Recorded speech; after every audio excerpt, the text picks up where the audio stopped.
Shalom, selamat pagi pemirsa SBO TV. Jumpa lagi dengan saya Walden dan di spesial hari ini kita bertepatan dengan perayaan Paskah di mana seluruh umat Kristiani di seluruh dunia merayakan Paskah. Dan topik yang akan saya perbincangkan di kesempatan pagi hari ini adalah dampak Paskah dalam kehidupan kita. Saya masih bersama dengan hambanya, Bapak Pendeta James Ong. Beliau Gembala Sidang GBI Imamat Rajani Surabaya. Shalom. Shalom, selamat Paskah Walden. Selamat Paskah juga Pak James. Luar biasa. Entah Paskah yang keberapa ya kita di program ini, dan setiap tahun kita terus memaknainya. Amin. Tapi kali ini kita tidak lagi memaknainya, sudah cukup. Sekarang kita bicara dampaknya ya. Dampak Paskah. Dampak Paskah dalam kehidupan kita. Oh ya, perayaan Paskah di gereja Imamat Rajani gimana Pak? Hari ini Pas ya? pagi, siang, malam. Oh jadi ini pagi, ini sementara berlangsung ya. Lalu kemudian nanti sore, Siang siang jam setengah 10, setengah 10, lalu sore jam 5. sore jam 5. Luar biasa. Pak, dari tahun ke tahun gimana nih perayaan Paskah? Ada yang mengatakan mesti dirayakan lebih meriah mestinya dari Natal. Ada yang juga Allah udahlah biasa aja seadanya. Kalau Bapak Gembala sendiri gimana ya? Kalau saya Natal maupun Paskah ya tetap meriah, maksudnya, tapi bukan yang Wah gitu. hura-hura gitu. Tidak seperti itu. Tapi lebih kepada bagaimana betul-betul meresapi maknanya Ya, begitu itu, ya. Itu yang kita terasa di hati itu kan lebih penting. Oke. Ya toh? Iya. Oke, baik. Dan hari ini pemirsa bersama Pak James kita akan bicarakan dampak Paskah. Sebenarnya Paskah itu berdampak ya dalam kehidupan orang percaya. Wow, sangat berdampak, Walden. Mhm. Kalau nggak berdampak, ngapain Yesus harus mati dan bangkit? Iya toh, nggak ada pengaruh nggak ada impact untuk manusia, untuk kita. Buat apa? Iya. Iya. Pengorbanan yang begitu luar biasa, darah dicurahkan, nyawa diserahkan, dan ya mati bagi kita itu pasti sesuatu yang luar biasa di balik semua itu. Oke, dan dampaknya besar dalam. Tapi kadang-kadang kenapa ya ada anak Tuhan atau bahkan mungkin hamba Tuhan menganggapnya itu sebagai sesuatu yang biasa, Pak? Karena dia nggak ngerti. Seseorang yang tidak mengerti tentang sesuatu, maka dia akan menganggap sesuatu itu biasa. Tidak penting. Kamu memberikan sebuah permata yang mahal kepada orang yang nggak ngerti. Bahwa itu adalah permata yang bernilai. Nah, orang tuh nggak ngerti. Ya, Entah dia taruh di mana mungkin ya. Ya taruh sembarangan. Tapi kalau orang itu memahami, maka dia akan menjaganya, merawatnya, memeliharanya begitu rupa. Ya. Dan apakah Bapak melihat di gereja di era zaman kita sekarang ini dengan gereja di era zaman dulu orang tua kita, itu ada perbedaan yang signifikan dalam memaknai setiap peristiwa rohani? Ada. Sangat terasa maknanya. Kalau zaman gereja berapa puluh tahun, Walden, berapa puluh tahun lalu, wow, itu saya waktu itu masih kecil ya. Iya. Tapi saya ingat banget gitu. Kalau kita merayakan Paskah, waduh, Menyambutnya itu jauh-jauh hari udah gimana gitu. Sukacita dengan gimana. Tapi sekarang saya lihat ya biasa-biasa. nggak terlalu spesial begitu. Begitu ya. Saya lihat anak-anak kecil. Dianggap hari libur biasa begitu, tanggal merah. Tanggal merah ya, mereka mau jalan-jalan, mereka mau narboven. Apa itu? Naik ke atas. Refreshing. Nah, mereka mau berlibur, ya it's okay. Kalau zaman dulu Itu betul-betul dikhususkan. oh iya ya. Tapi melalui program Bincang Santai Seluruh ini kita ingin mengembalikan supaya kita belajar banyak hal melalui program ini, dan kita betul-betul ketika kita memaknainya kan kita bertumbuh Pak ya di dalam Tuhan ya, seperti itu ya. Oke, baik Pak James, sebenarnya kalau kita memaknai Natal dan membicarakan dampaknya dalam hidup kita secara pribadi atau mungkin secara bersama-sama nanti ya dalam bergereja, komunitas, itu apa saja? Kita mulai dari mana ini dampaknya? Yang pertama, Walden, dampak dari pengorbanan Yesus adalah kita mendapatkan janji keselamatan dan kehidupan kekal di dalam Yesus. Sebetulnya kalau kita dengar keselamatan dan kehidupan kekal ini, banyak orang nggak memahaminya. Atau banyak orang berkata, apa sih Apa sih itu? Kan kita Nggak misalkan penting gitu. setiap orang hidup di dunia, mereka pikir yang penting aku banyak duit. Yang penting sekarang, yang sekarang penting banyak, sekarang. banyak uang, Hmm. anakku sukses, hidupku bahagia di dunia. Itu mereka pikir cuman itu aja cukup. Iya kan? Tapi mereka kan nggak pernah mikir kalau kita mati mau kemana. Nah itu dia. Iya. Jadi orang kan seringkali nggak mau memikirkan mati. Mereka justru menghindari kematian. Menghindari berpikir itu atau membicarakan hal itu. Iya kan, pikirnya kalau bicara itu ngalup, orang Jawa bilang, ya toh. Kayak orang Minta-minta gitu. Ya gitu. Jadi ya dijauhkan dari pikiran-pikiran tentang kematian. Kita bukan hari ini bukan mengajak pemirsa untuk mikirin Iya. mikirin kematian. Sepertinya besok kita akan mati begitu ya. Bukan, maksudnya begini loh. Kita hidup di dunia ini cuma sementara, Walden. Dan itu tidak bisa dibantah oleh siapapun. Sementara. Cuman sementara. Firman Tuhan bilang 70, 80, kalau ada dapat anugerah lagi bisa 90, bisa 100 lah. Tapi itu penderitaan ya, dikatakan oleh Iya. firman Tuhan ya.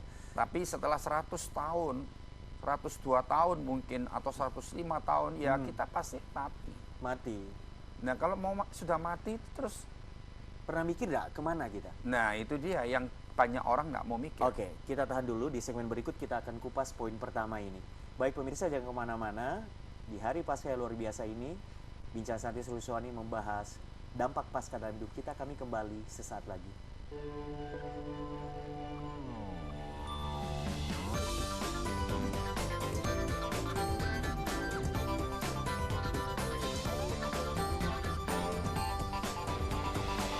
Eliana Salon, Lost Hair Treatment and Bridal Manufacture, terletak di Jalan Raya Kenjeran nomor 495, Surabaya. Eliana Salon, sebuah pusat perawatan rambut yang sudah berpengalaman selama 50 tahun. Apabila Anda mengalami rontok, botak, ketombe, serta uban, maka solusi yang tepat untuk Anda adalah Eliana Salon. Eliana Salon, keberhasilannya sudah tidak diragukan lagi.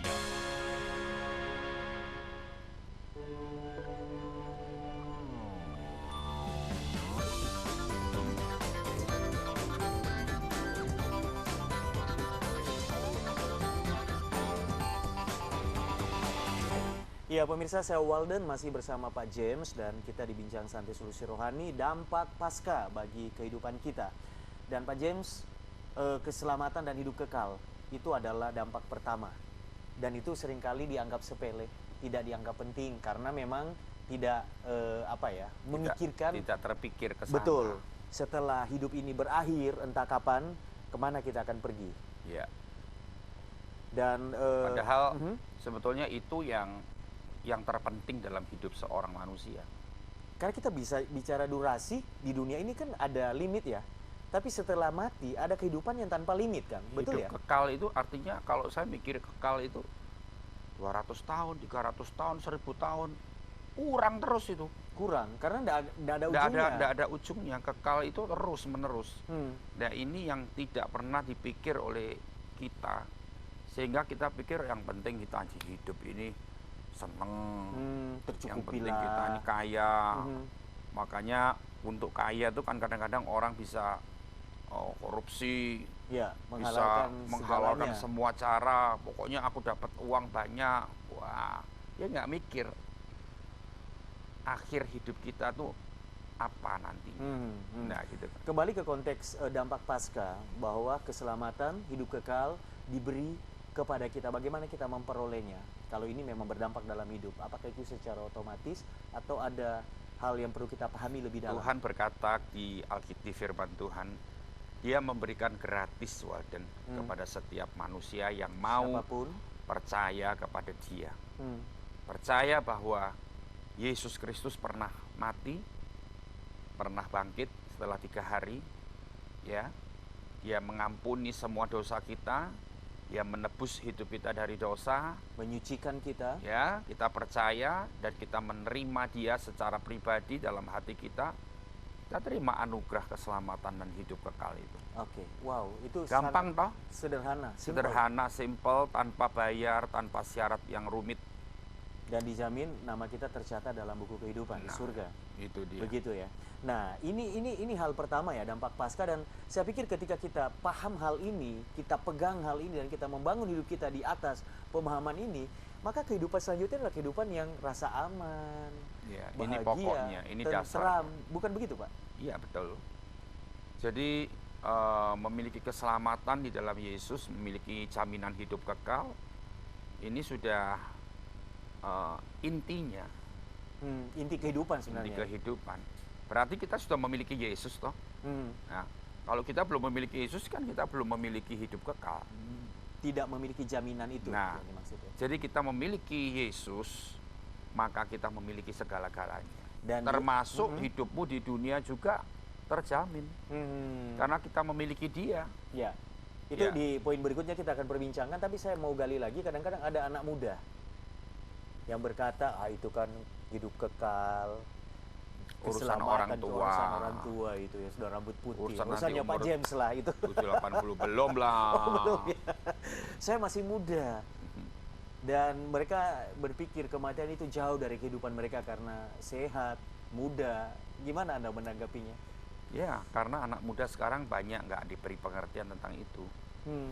Makanya anak muda sekarang ya pikirnya cuman sukses, sukses. Ya hura-hura karena dia punya banyak uang, banyak temen. Ya, Ya itu aja. olahraga, fit, Itu gitu kan. aja. Ya fokus hidupnya ke itu aja. Dia nggak pernah hidupnya nggak pernah berfokus kepada Kristus sebenarnya. Dan konsep bahwa saya hidup pasti lebih lama dari orang yang sudah tua itu kan sebenarnya hal yang keliru kan Pak? Karena Padahal faktanya nggak begitu. Padahal mati itu nggak harus tua kan. Betul, Mati itu bukan harus sakit. betul. Jadi tua dan sakit bukan syarat untuk mati ya. Iya. Karena nggak semua orang sakit mati dan tidak semua orang tua mati dan tidak semua orang sehat bukan hidup. alasan mati, bukan Nah, cuma melulu itu dia tua maksud. atau sakit, maksud saya. Oke, jadi pemirsa ini menarik loh, karena kadang-kadang kita berpikir itu nanti, nggak usah ngomongin itu, nggak usah ngurusin. Tapi Tuhan datang ke dalam dunia ini supaya kita punya jaminan itu, begitu Pak ya? Oke, ya jadi kalau kita sudah terima Tuhan Yesus, pengorbanannya, mengaku dosa kita tadi ya, Mengaku Ya. dosa, percaya, dan menerima Dia, maka kita mendapatkan anugerah ini secara gratis. oke. Tapi setelah itu, Tapi kita harus memelihara ini. itu dia. Nah, Oke, habis itu bisa jangan anggap, oh aku sudah memiliki Sudah terima keselamatan, nih. jaminan, wah mau hidup sembarangan, nggak bisa. nggak bisa. Oke, baik. Kita masuk ke dampak pasca yang berikutnya setelah keselamatan dan hidup kekal. Setelah keselamatan yang paling intinya, Walden, yang kedua kita mendapatkan pengharapan. Wow, gimana ini maksudnya Pak? Bayangkan seorang yang hidup tanpa pengharapan. Bunuh diri, paling Nah, banyak itu orang. dia. Kalau sudah no hope, Itu dia. Tadi kapan ya? Tadi atau tadi malam. Tadi kayaknya saya baca berita atau WA kemarin di hari Kamis Putih ya, itu Paus mengunjungi satu penjara di negara apa gitu, dekat Vatikan sana. Dan itu penjara, dia mencuci, membasuh kaki dari 8 narapidana, 8 atau 12. Paus melakukan itu. Paus melakukan itu, dan dikatakan bahwa di penjara itu paling banyak terjadi bunuh diri. Dan tadi saya bilang kan, Tanpa pengharapan. orang yang tidak punya pengharapan, putus asa, ya dia mengakhiri hidupnya dengan bunuh diri. Tapi dampak pasca adalah Memberikan pengharapan. pengharapan kepada kita yang percaya, begitu Pak ya. Tapi nggak semua orang percaya juga. Nah itu masalahnya Nah, kan di situ Pak. Gitu. Jadi makanya gini, tadi kan saya bilang, ketika kita sudah menerima Yesus, kita menerima hidup yang kekal, jaminan hidup kekal, menerima keselamatan, jangan sampai ini lepas. Iya. Kita Hiduplah dalam pengharapan penuh. kita begitu ya? mesti tahu, kita memiliki Yesus. Yesus sudah memberi harapan kepada kita, bukan harapan palsu. Ya bukan PHP kayak manusia kayak kamu itu, Walden. Kok seperti saya Pak? Iya Saya mau dong. belajar untuk tidak PHP Pak. Nah, Boleh kita lanjutkan sesaat lagi? Oke, Saya cut oke, dulu oke, ini oke. statement ini ya, karena memang waktunya juga sudah habis. Di segmen ketiga saya akan lanjutkan perbincangan ini. poin kedua ini sangat menarik untuk kita gali dan saya kembali sesaat lagi pemirsa.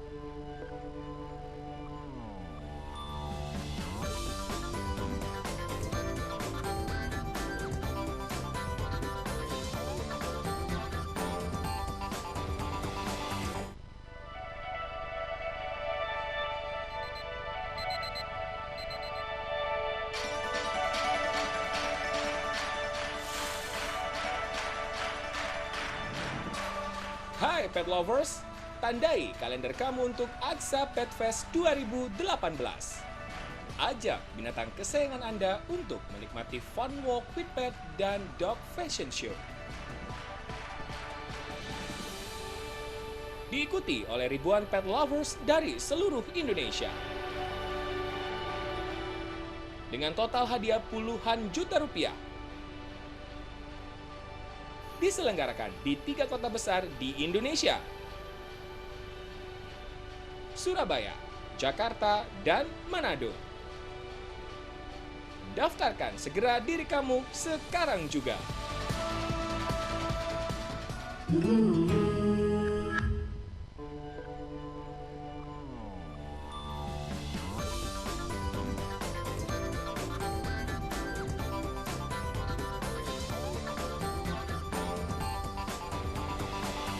Saya percaya perbincangan yang dihadirkan pagi hari ini di event Paskah yang kita rayakan bersama sangat memberkati kita. Dampak Paskah dalam kehidupan orang percaya. Sudahkah Paskah itu berdampak dalam hidup Anda, pemirsa? Saya Walden masih bersama Bapak Pendeta James dan Pak James. Ya. Kita memiliki pengharapan, itu adalah dampak Paskah. Bisa Bapak jelaskan, karena tadi di statement awal Bapak mengatakan itu penting untuk orang bisa melanjutkan hidup karena dia punya pengharapan. Kita mau bicara soal pengharapan ketika kita ada di dunia ini, Walden. Bayangkan gini, kita hidup 70, 80, 90, atau 100 tahun. Ya, atau mungkin sekarang ini lagi giat-giatnya berkarya begitu ya, bekerja usia produktif. Kalau selama, walaupun cuma sementara, cuman segitu tahun, jumlah tahun seperti itu, tapi kalau kita hidup di dalam keputusasaan, kita nggak punya pengharapan. Maksudnya gini, ada seorang anak, contohnya saya tahu, dia seorang anak yang ditolak orang tua. Ditolak? Orang tuanya menolak dia karena ya macam-macam alasannya. Ya. Mulai kecil anak ini sudah tertolak. Jadi akhirnya anak ini keluar dari rumah tanpa ada satu yang mau urusin dia. Dibiarkan begitu? Dibiarkan tanpa ada keluarga lain atau famili lain yang mau pungut dia. Sebetulnya kalau saya lihat anak ini bingung dia mau kemana. Itu pasti, itu sudah pasti. Tapi ketika anak ini pada satu hari dia ditemukan oleh seseorang dalam kondisi sudah begitu hancur hidupnya, karena kalau orang yang putus asa tuh dia nggak ngerti arah hidup kan. Iya, kemana saja ya. Kemana aja, ketemu siapa saja, diomongi apa saja itu biasanya ya, langsung. akhirnya karena Tuhan baik, dia ketemu seorang yang membawa dia kepada Yesus. Intinya anak ini percaya Yesus, menerima Yesus, dan mengundang dan menerima Yesus. Dan yang luar biasa saya lihat begini, anak ini jelek, parasnya nggak elok sama sekali. Ya, dia nggak punya masa depan. Mungkin pendidikan juga terganggu karena masalah pendidikan tadi ya. Karena mulai kecil ditolak keluarga, jadi dia nggak sempat sekolah. Kasihan. Nggak punya siapa-siapa. Tapi ketika dia menerima Yesus dalam hidupnya, ada pengharapan tadi. Ada pengharapan. Hidupnya sekarang berubah. Wow. Dan Anda saksi hidup ya?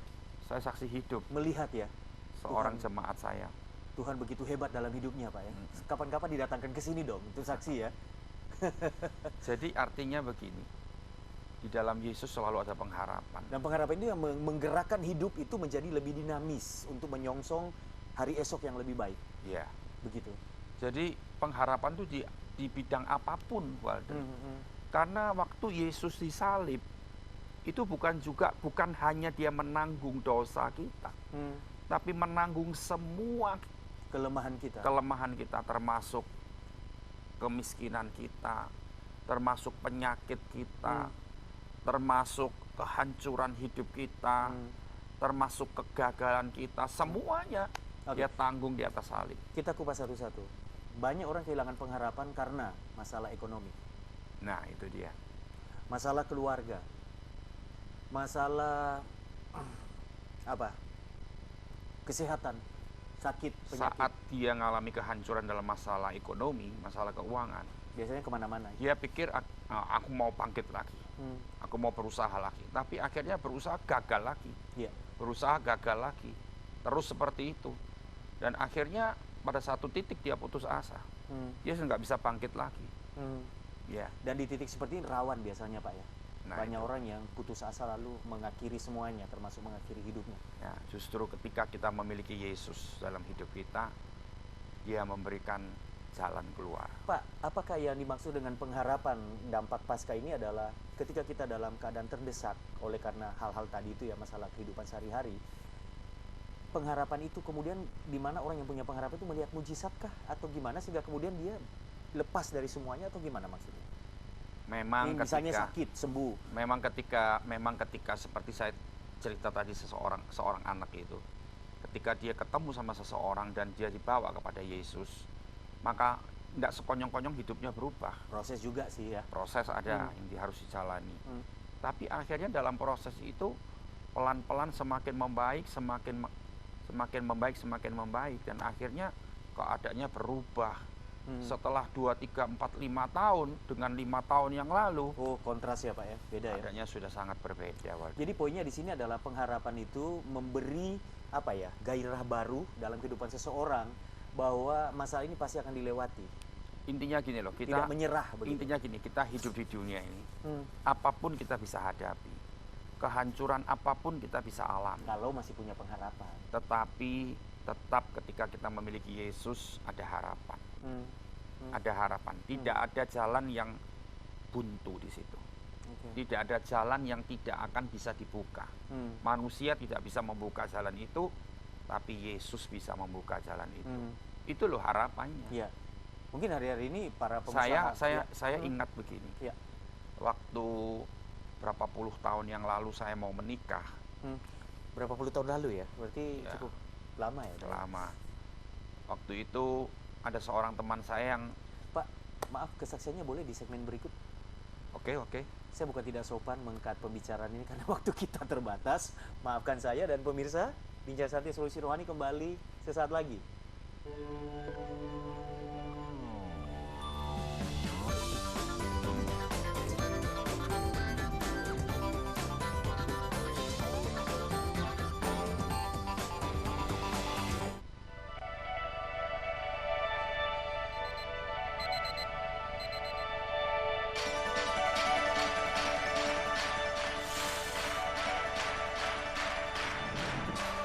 Hai pet lovers, tandai kalender kamu untuk Aksa Pet Fest 2018.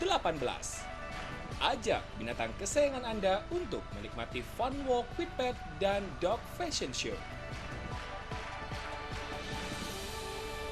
Diikuti oleh ribuan pet lovers dari seluruh Indonesia.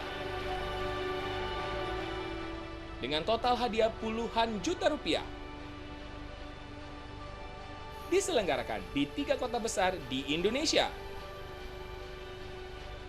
Surabaya, Jakarta, dan Manado. Daftarkan segera diri kamu sekarang juga.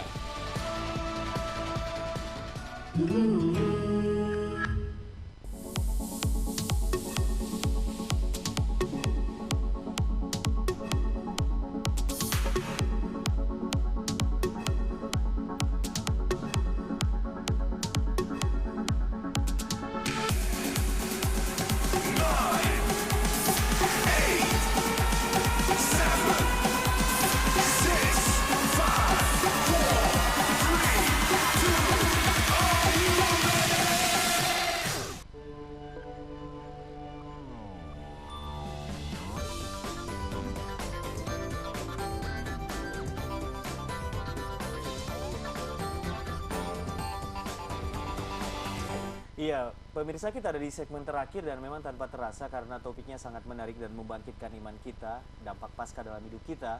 Kita ada di segmen terakhir, waktunya berjalan begitu cepat. Dan Pak James, beberapa tahun lalu Anda menikah. Iya, pasti menikah. Pasti menikah. Lalu kemudian apa yang Anda mau saksikan dikaitkan dengan topik kita hari ini? Ya, waktu itu ada seorang teman saya yang meramal bahwa saya tidak akan bisa punya anak. Wow. Dan waktu itu saya antara percaya dan tidak. Apakah dia ahli medis? Bukan. Bukan. Peramal. Ya, cuman seorang peramal. Peramal. Aja. Tapi waktu itu saya langsung ingat gini. Sempat down, Pak? Ya, sedikit. Cuman saya pikir begini. Saya punya Yesus. Saya punya harapan untuk bisa memiliki seorang anak. Seorang ya waktu itu harapannya. Memiliki keturunan maksud saya gitu. Walaupun mungkin ilmu medis menvonis untuk tidak bisa memiliki keturunan, tapi saya tetap punya harapan karena saya memiliki Yesus. Apa yang terjadi setelah itu?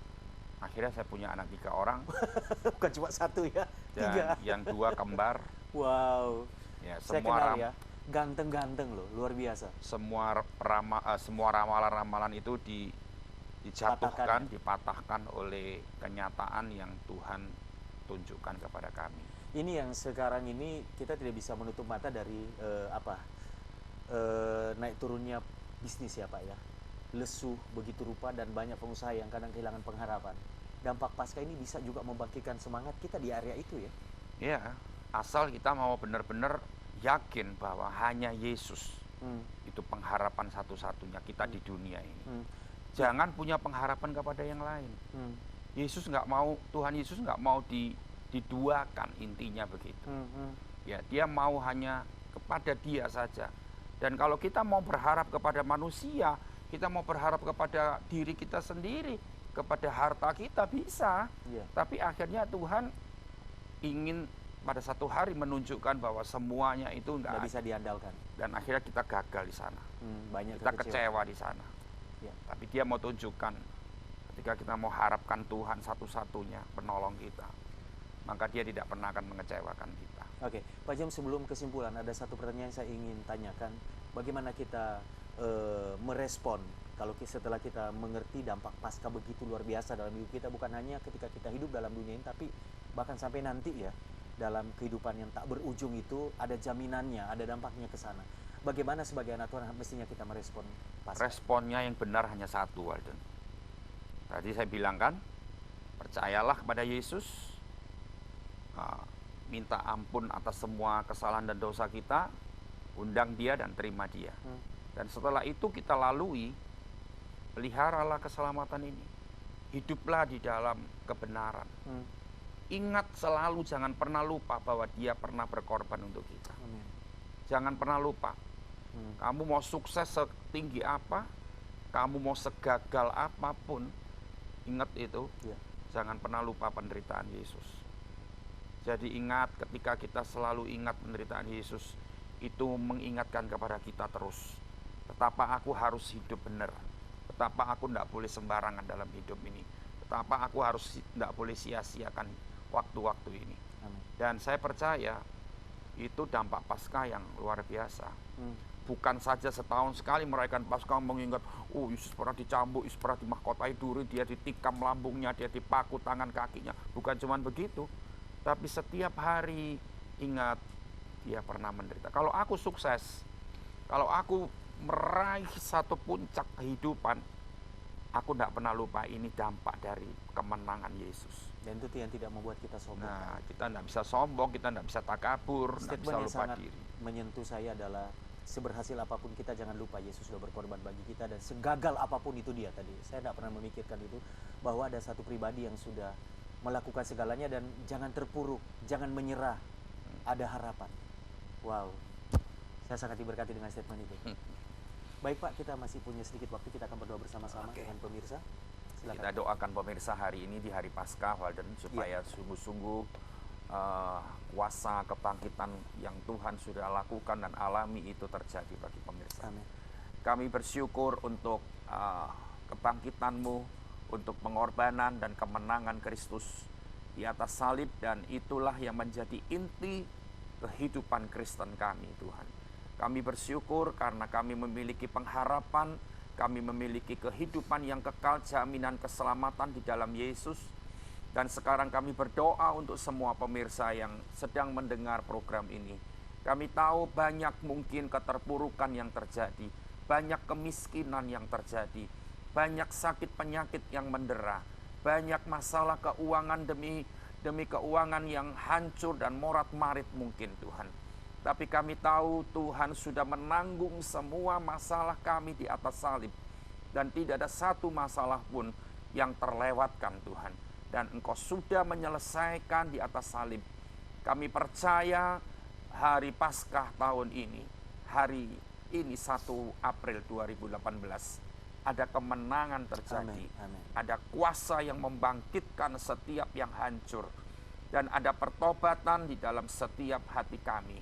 Sehingga kami boleh bangkit dan kami boleh alami kuasa kemenangan itu.